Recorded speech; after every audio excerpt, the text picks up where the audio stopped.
This is Gloucester Pool, the bottom of Big Chute Marine Railway, Lock 44 on the Trent-Severn Waterway.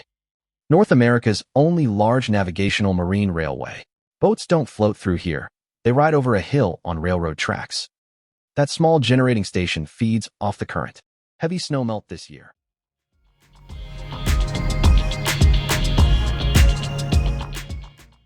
The flow is significant.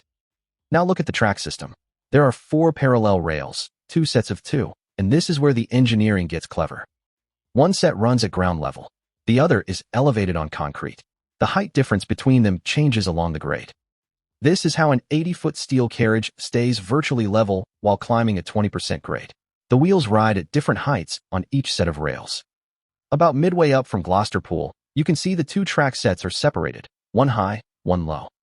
As the grade flattens toward the summit, they converge to the same elevation. The carriage is dead level across the top. Then as the grade drops on the other side, the tracks separate again, but reversed. The opposite set goes low. This is the Parks Canada Operations Center. The carriage is parked right here, the only point where the crew can step on and off, about 15 feet above the ground. Now look at the drive system. Those large discs are the guide sheaves, about 3 feet across, redirecting the cables from the carriage into the hoist house. Inside that building are 4 single-drum hoists, 7-foot drums with spiral grooves machined into the shell. 32mm wire rope wraps into those grooves under tension. For hoists, 1 cable each driven by a DC motor through a gearbox, with 4 high-pressure brake units, 2 per side, acting on a single disc. The entire drive system was built by ABB out of Burnaby, British Columbia, using mine hoist technology. The same engineering that hauls, or out of deep mines hauls boats over this hill. Right here at the summit, both track sets are at the same grade. The carriage is perfectly level. And then watch, the inside track starts to drop off. That's the grade change beginning. The carriage itself is all steel. Tubular steel for the main structure, with rectangular sections and I-beam reinforcement throughout. 80 feet long. Carries vessels up to 100 feet, 24-foot beam, 6-foot draft, and 90 metric tons. But the cradle surfaces, where the boats actually rest, those are wood. The keel sits on timber, not steel. Here's a detail you won't see on a conventional railway. The wheels have flanges on both sides of the rail, inside and outside. Standard train wheels have a single inside flange. These grip both edges. The carriage cannot derail. It's captured on the track. Hydraulic lines run down both sides of the carriage. These control the sling system, those yellow straps you can see hanging from the crossmembers. Each sling is individually adjustable. Hydraulic jacks raise and lower them to cradle each hull independently. Now notice the wheel positions. These 2 wheels are on the outside track. Walk to the other end of the carriage. Those wheels are on the inside track. This is the offsetting principle. Front and rear bogies ride on different rail sets. As one set drops with the grade, the other compensates. The deck stays level. The inside track is already dropping off here, keeping the rear of the carriage from tilting. This is the moment everyone comes to see. The Marine Railway crosses Big Chute Road. Traffic signals and crossing gates, just like a freight railroad. When a 200-ton carriage with a boat on top rolls through, everything stops, except the cameras. A couple of motorcyclists coming by. They look concerned, but the carriage hasn't moved. No boat traffic at the moment. Close-up of the rail profile here at the road crossing, and the 4 cables running alongside, down into channels cut through the pavement. Now we're looking at the upper pool side.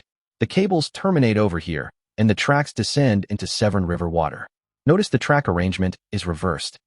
On the Gloucester Pool side, the outer track was high. Here on the upper pool side, the outer track is low. Mirror image. Same principle. Carriage stays level both directions. That blue line marks the approach for vessels. They queue on a small finger pier while short of the carriage. This is a critical design feature, the beaching angle. At each end, the tracks reach a slight incline where the carriage enters the water, allowing boats to float on and off. The carriage is parked at the operations center right now. That narrow gap, where the structure almost touches the building, is the only crew access point. Staff board here. Lunch breaks, shift changes. The operators ride the carriage for every transit and control it by 2-way radio. From this angle, you get a clear view of the guide sheaves, the large discs that redirect each cable from the carriage run into the hoist house.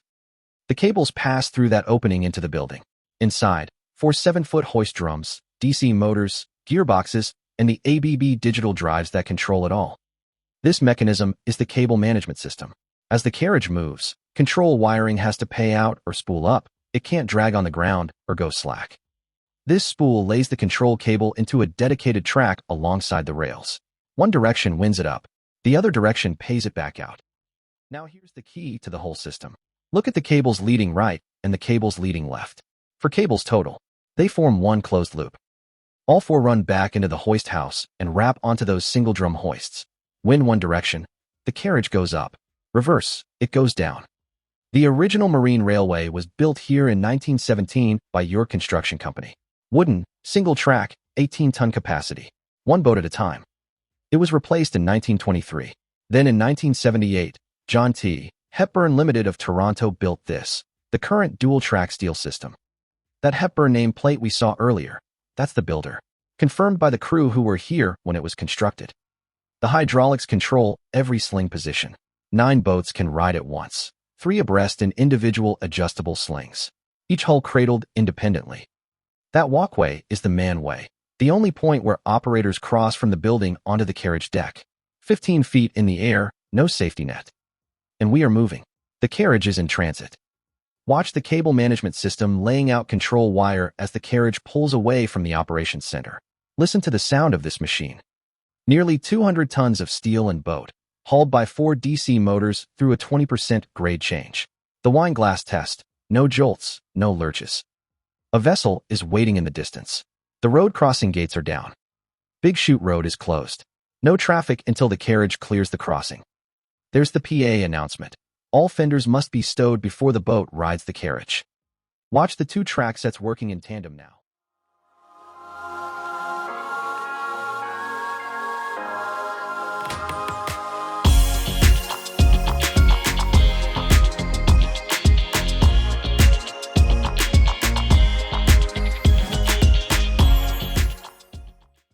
The deck stays level. The front legs of the carriage are fully submerged now. All 4 cables disappearing into the water. The tubular steel framework entering the upper pool. This is the beaching angle. The carriage deck slopes just enough that water floods across it, and the approaching vessel can float directly onto the cradle. The carriage is still descending.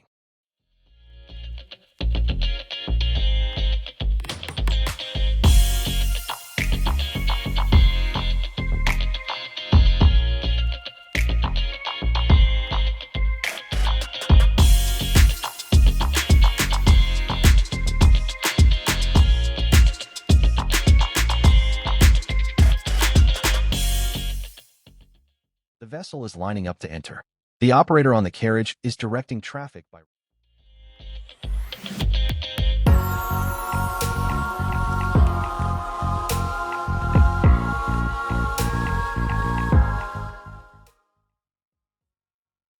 The captain has his boat in position. His crew is walking it down the side with dock lines. 2 forward slings are coming up to cradle the hull. You can hear the hydraulics now. The sling arms are rising. Those yellow straps tightening under the hull to stabilize the vessel for the ride. Slow movement in the cables. The hoists are inching the carriage up to meet the bottom of the boat. Precision work. This is not a fast operation. 2 support poles are converging in the center of the carriage. These hold the straps that cradle a V-hull. They close in under the keel to prevent any lateral movement. Look at the clearance. Less than 2 inches between the hull and that support pole. This is why there's a 24-foot beam limit, and why the operators take their time.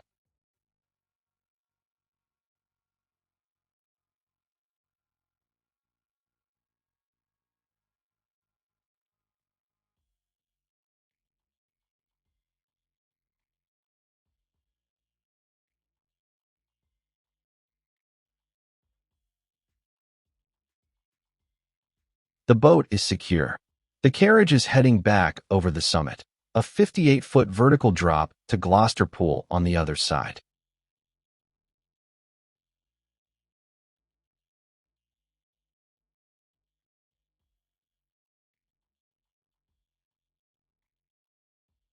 From here at the top of the hill, you can watch the entire descent. The track's running straight down to Gloucester Pool.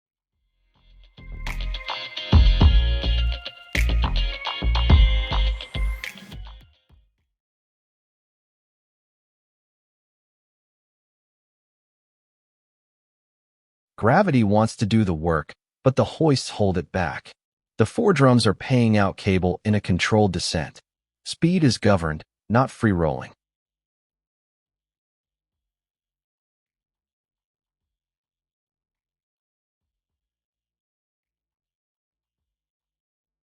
The carriage is passing the road crossing now.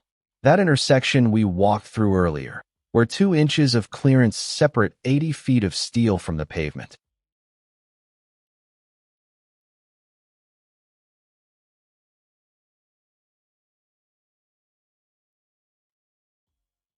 Parks Canada has tendered a full rehabilitation, new carriage, new hydraulics, new electrical controls, over 3 non-navigation seasons. The next generation of Big Chute is coming.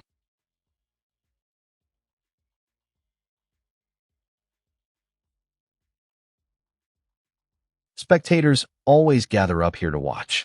There's nothing else on the waterway or anywhere in North America quite like seeing a boat ride downhill on railroad tracks.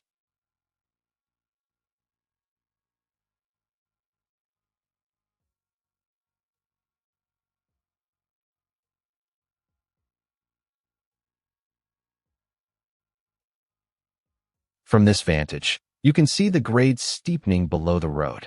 The track height differential starts to show, one rail set climbing above the other.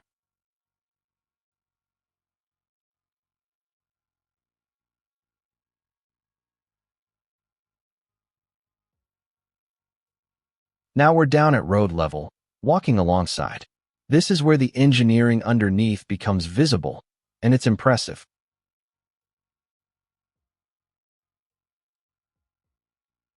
Look at the V-braces along the sides. Those diagonal steel members are transferring the load between the upper and lower rail planes. This is structural engineering in motion.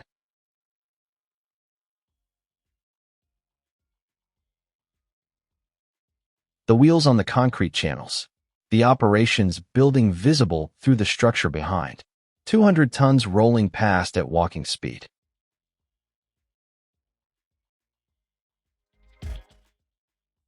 Watch the front wheels. They're running on the outer rails, which are higher than the inner rails carrying the rear bogies. That height difference is doing the real work.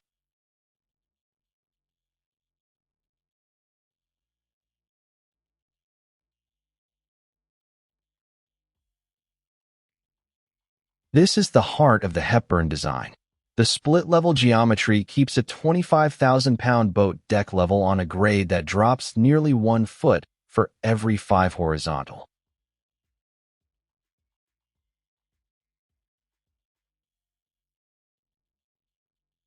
The rear bogies are 8 to 12 feet below the outer rail grade. And look at the deck, still level.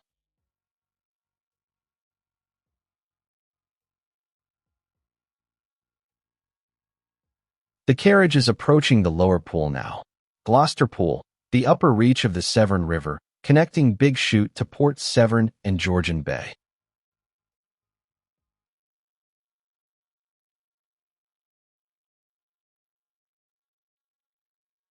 The carriage is slowing. The sound drops off. And splashdown. Watch the bow. The vessel is starting to float. You can see it begin to roll and pitch as buoyancy takes over from the slings.